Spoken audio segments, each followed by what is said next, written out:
जिसकी जड़ खोखली होगी तो पौधा क्या हरा होगा, खोट जब सोने में होगी तो कंगन क्या खरा होगा। कि वास्तव में जीवन में जिसके जीवन में जड़ ही खोखली होगी उसका पौधा क्या हरा होगा। आज हर इंसान स्वर्णिम शिखरों को चाहता है, लेकिन ये भूल जाता है वो कि स्वर्णिम शिखर काली कलूटी बेढंगी नींव पर टिके होते हैं, क्योंकि नींव के पत्थर दिखते नहीं लेकिन उनका दिल बहुत विशाल होता है। अपने ऊपर कई मनोबोझ कई बिल्डिंगों को खड़ा कर देते हैं। इसी प्रकार से माँ बाप का दिल होता है। जो आज तुम इंजीनियर हो, डॉक्टर हो, बड़े अफसर हो, ये उस माँ की नींव का परिणाम है जिसने अपनी ज़रूरतों की कमी करके तुम्हारी ज़रूरतें पूरी की हैं, जिसने अपनी ज़िंदगी को दांव पर लगाकर तुम्हारे लिए ज़िंदगी दी है, जिसने अपनी मिन्नतों को तुम्हारे लिए मांगा है, अपनी मिन्नतें मांग कर भी तुम्हारी ज़िंदगी मांगी है, अपने आप को दर्द में रखकर भी तुम्हारे लिए दुआएं दी हैं। क्योंकि दोस्त बनकर दगा देते हैं, दोस्त बनकर दगा देते हैं, प्यार के बदले में सजा देते हैं। एक माँ बाप का दिल ही तो ऐसा है, वरना कौन मुफ्त में दुआ देते हैं। माँ बाप का दिल ऐसा होता है कि बच्चों के लिए बहुत मिन्नतें करते हैं। हमारा जीवन भी ऐसा ही होता है। हमारे जीवन में भी हम जो दुआएं करते हैं वो हमारी दुआएं हमें काम आती हैं। हमारी दुआएं हमारे जीवन में निर्माण करती हैं सुखी जीवन का। लेकिन एक बार की बात, एक माओ नाम का व्यक्ति था, उसकी माँ ने एक बहुत अच्छी बगिया लगा रखी थी और उस बगिया के कारण वो प्रसिद्ध थे। दूर दूर उसके फूल बिकने जाया करते थे और लोग उस बगिया देखने के लिए आते थे। बहुत प्रसिद्ध बगिया थी। एक बार उसकी माँ बीमार हो गई और उसकी माँ को अपनी सेहत से ज़्यादा उस बगिया की चिंता थी।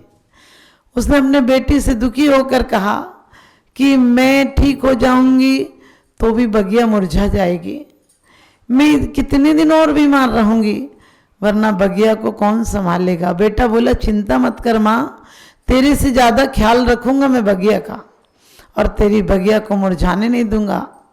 और उसने ऐसा ही किया। माँ सिर्फ 2 घंटे के लिए 3 घंटे को बगिया में जाती थी। उसने पूरा समय बगिया में गुजार दिया, सिर्फ माँ को पूछने आता था, बाकी टाइम बगिया में ही रहता था। माँ को दवा दारू देने आता था, बाकी पूरा टाइम उसी बगिया की सेवा में लगाता था। लेकिन माँ 1 महीने बाद जब थोड़ी ठीक हो गई और बगिया को देखने आई तो बगिया देखकर तो वो रोने लगी, फूट फूट कर रोने लगी। कहने लगी तू तो कहता था तू मेरी बगिया का ख्याल रखेगा, तूने मेरी बगिया का क्या हाल किया है। बगिया मुरझा गई है, सारे पत्ते झड़ गए हैं, सूख गए हैं, बिल्कुल फूल तो दिखते ही नहीं। उसने कहा माँ मैं क्या बताऊं, तुम सिर्फ एक जगह पानी देती थी, मैंने एक एक पत्ते को प्यार किया है, मैंने एक एक पत्ते को लाड़ दुलार किया है, पोंछा है, धूल साफ की है, लेकिन क्या पता ये बगिया क्यों मुरझा गई। मैंने तुमसे ज़्यादा सेवा की है, मैंने एक एक का ख्याल रखा है। माँ बोली बेटा एक एक का ख्याल रखने से बगिया नहीं खिलती है, सिर्फ एक का ही ख्याल रख लो तो बगिया खिल जाती है। बेटा तुमने एक एक का ख्याल रखा और इसलिए बगिया मुरझा गई है। क्योंकि पत्तों को नहीं जड़ों को ख्याल रखने से पत्तों तक पानी अपने आप पहुंच जाता है और जड़ों का ख्याल रखा जाए तो फल फूल अपने आप आ जाते हैं। तुमने गलती कर दी, तुमने सिर्फ पत्तों को पानी दिया है और पत्तों के पानी का परिणाम निकला है कि बगिया सूख गई है। आज इंसान के जीवन की भी ऐसी हालत हो गई, वो चकाचौंध को, वो दिखावे को, वो 2 शब्द कोई प्यार से बोल दे अपना हो जाता है। माँ 25 साल बड़ा करती है, प्यार देती है, दुलार देती है, अपना तो देती है, सर्वस्व देती है, लेकिन 2 दिन की आई पत्नी सब पर पानी फेर देती है। क्यों? इसी प्रकार से जो किसी के प्यार में पागल हो जाते हैं वो अपनी मान मर्यादा कुल सब कुछ भूल जाते हैं और उसके सामने उन्हें कुछ नहीं दिखता है, सिर्फ ऊपर के पत्तों पर इतने फिसल जाते हैं। किसी ने कहा भी है कि मत फिसलो ऊपर की सफाई पर, मत फिसलो ऊपर की सफाई पर, और वर्क चांदी का चढ़ा है गोबर की मिठाई पर, वर्क चांदी का चढ़ा है गोबर की मिठाई पर। इसी प्रकार से आज आदमी चकाचौंध में बाहर की सुविधाओं में अपने आप को भूल गया है। आपने देखा, आप बच्चों को पढ़ाते हैं, बहुत महंगी से महंगी शिक्षा देते हैं, महंगे कपड़े देते हैं, महंगी से महंगी सारी सुविधाएं देते हैं उन्हें, बढ़िया गाड़ी, बढ़िया नौकर, बढ़िया खाना, क्या नहीं देते हैं। उसके बाद भी बगिया मुरझा गई है, क्योंकि हमारी बगिया अध्यात्म की बगिया थी, हमारी प्रेम करुणा दया की बगिया थी। इसमें अहंकार के, स्वार्थ के, डिग्रियों के, झूठी पढ़ाई के बहुत फूल लग गए, और वो फूल देखने में तो अच्छे लगते हैं लेकिन में सुगंध नहीं है, क्योंकि सच्चाई छुप नहीं सकती बनावट के उसूलों से, खुशबू आ नहीं सकती कभी कागज के फूलों से। आज हमारे विश्वविद्यालयों से हमें डिग्रियां मिल जाती हैं, वो डिग्रियां भले मिल जाएं लेकिन उन डिग्रियों का क्या करोगे? आदमी बिल्कुल पत्थर दिल हो जाता है। वो शब्द ज्ञान तो कर लेता है लेकिन हृदय शून्य हो जाता है। बहुत अच्छी किसी वैज्ञानिक ने कहा, यदि दुनिया को फिर से सुंदर बनाना है तो ये झूठी शिक्षा, झूठा दिखावा, भौतिकता के सुख साधन खत्म करने पड़ेंगे, वरना आज सब गिफ्ट भी, रिटर्न गिफ्ट भी देने लगे। क्या मतलब निकला? एक दूसरे का बोझ एक दूसरे पर डाल रहे हो। तुम लाए 500 का सामान, वो भी 500 का दे रहे, दोनों की फिजूल खर्ची है। हमारे यहाँ वो समय था कि आदमी घर पर आता था तो भले मिठाई नहीं हो, आदमी गुड़ की डेली और पानी लेकर पहुंच जाता था।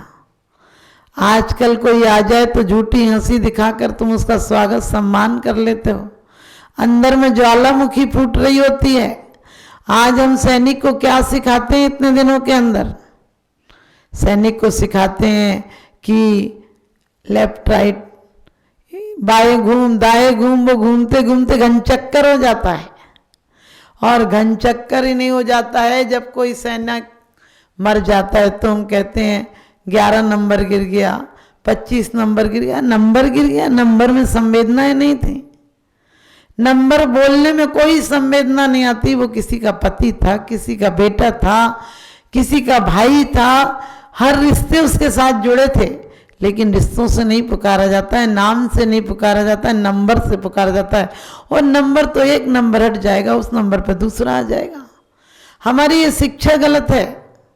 इमोशनल किसी प्रोग्राम में गया और वहाँ पर सम्मान समारोह होना था, वहाँ समारोह होना था कि कोई विश्वविद्यालय से डिग्री लेकर आया था, उसने सम्मान किया और जो युवक आया था पढ़कर उसने पैर छुए। लेकिन उसने सम्मान में यही कहा कि डिग्रियां लेकर आया, इसकी मुझे ज़्यादा खुशी नहीं है।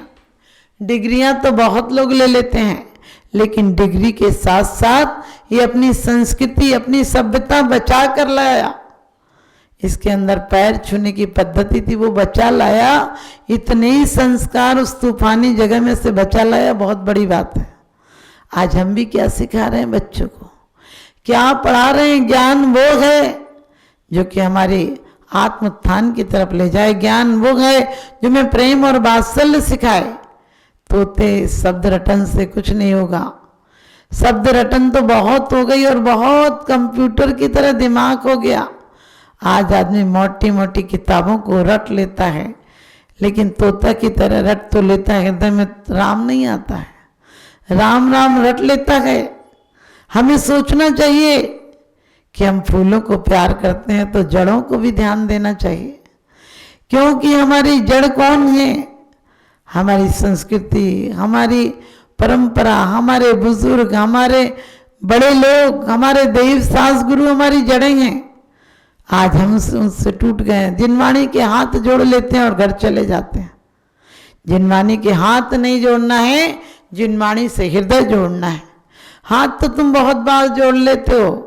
जा वाणी के ज्ञान ते सूझे लोकालोक, सो वाणी मस्तक धरो सदा दे तो डोक। अरे जा वाणी के ज्ञान ते सूझे लोकालोक, तुम्हें पड़ोसी नहीं सूझ रहा। यदि पड़ोस में आग लग जाए, बोले अखबार में तो पढ़ा नहीं, यानी तुम अखबार देखते हो, पड़ोसी की तरफ तुम्हारी नजर नहीं है। आज क्या हो गया, जिन्हें तुम फ्लैट कहते हो उन कबूतर खानों में एक दूसरे को पहचानते भी नहीं लोग। आज हमारे गांव कस्बे में भले पक्के मकान नहीं हो, लेकिन वादे के पक्के होते हैं लोग, प्यार के पक्के होते हैं, एक दूसरे के लिए जान देने को जी जान से चाहते हैं। लेकिन आज हम शहर में आकर पत्थर दिल हो गए, बाहर की चकाचौंध में इतना पत्थर दिल कर दिया कि हमारे जीवन में कोई मुस्कान, कोई संगीत, कोई हंसी, कोई खुशी नहीं रही। हमारा जीवन बिल्कुल उदास, निराश, नीरस हो गया, जिसके जीवन में सिर्फ मात्र अहंकार की दुर्गंध रह गई। आज पढ़ लिख कर बच्चे अपने बुजुर्गों को भी बेवकूफ समझते हैं।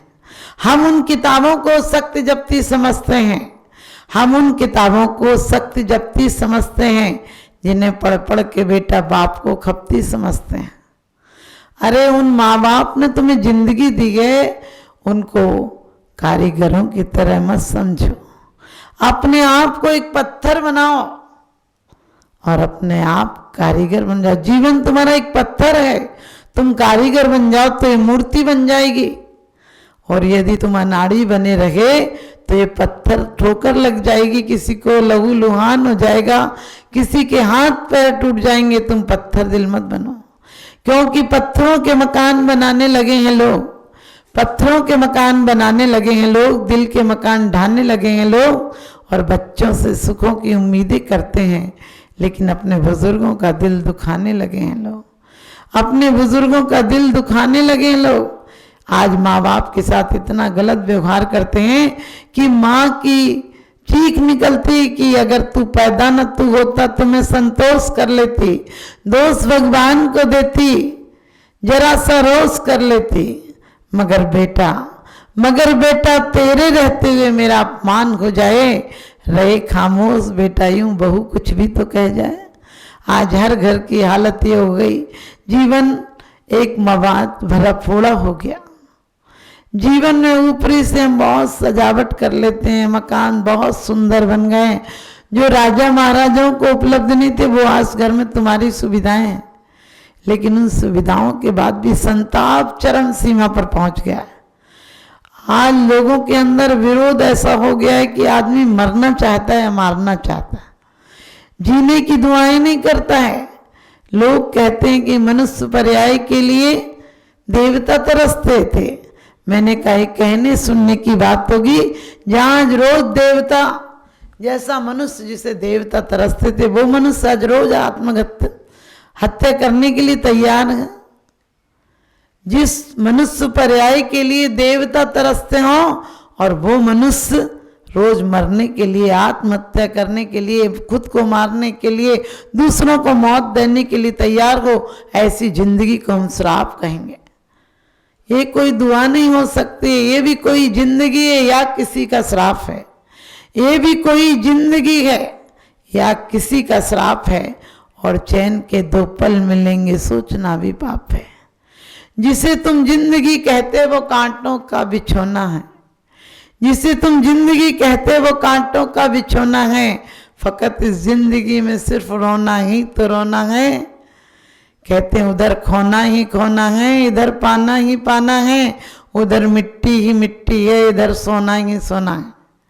कि जिंदगी में बहुत खुशियां हैं, तुम फूल चुनना सीख लो बस। तुम अपने नजरिए को समीचीन बना लो, तुम्हारे जीवन में फूलों की बगिया खिल जाएगी। आज तो हम संत भी हो जाएं, साधु भी हो जाएं, ज्ञानी भी हो जाएं, लेकिन हमारे जीवन में उल्लास नहीं, एक जीवन बोझ की तरह है।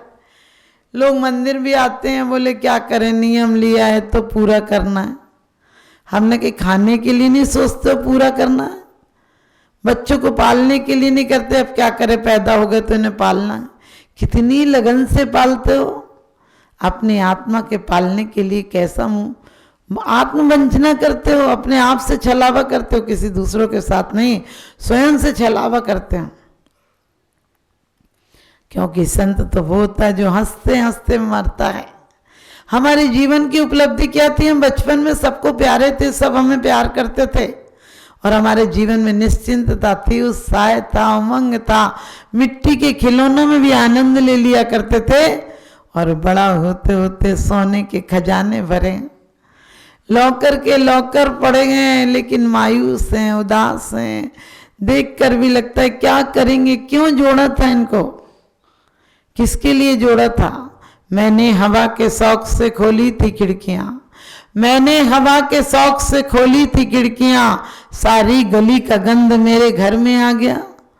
तुमने कितनी उम्मीदों से बच्चों के लिए चीजें जोड़ी थी और बच्चे वो छोड़कर चले जाते हैं। सोचकर देखना कि छोड़कर चले जाते हैं और ज्यादा से ज्यादा ही कहेंगे और खरीद लेते, सस्ता तो जमाना था। लेकिन कभी विचार करना कि जमाना सस्ता हो सकता है, लेकिन तुम इतने सस्ते मत बनो। तुम्हारा जीवन बहुत अनमोल है, करोड़ों रुपया देकर एक क्षण नहीं खरीद सकते हो। जो जीवन तुम्हें बदलने को मिला है, जो जीवन समय मिला था जीवन बदलने के लिए, लेकिन जब समय खत्म हो जाएगा तो एक समय भी नहीं मिलेगा। इस जीवन को सार्थक कर लो। एक संत हुआ और वो जब रहते थे किसी से मिलते थे, मुस्कुराते हंसते हुए मिलते थे। वो एक बार और ऐसा ही हुआ कि वो बोले जब मैं मरूंगा तो भी हंसते हुए। सोचो तुम्हारी जिंदगी क्या है, तुम आए थे तो रोते हुए आए थे। हर बच्चा रोता हुआ पैदा होता है और रोता ही वो मर जाए तो बेकार जाता है। रोता हुआ मर जाए तो संसारी, और रोता हुआ आए लेकिन हंसता हुआ मर जाए तो सन्यासी। क्योंकि जिंदगी क्या है, जन्म धरती शोर मचावे, मरते ही पातक छावे।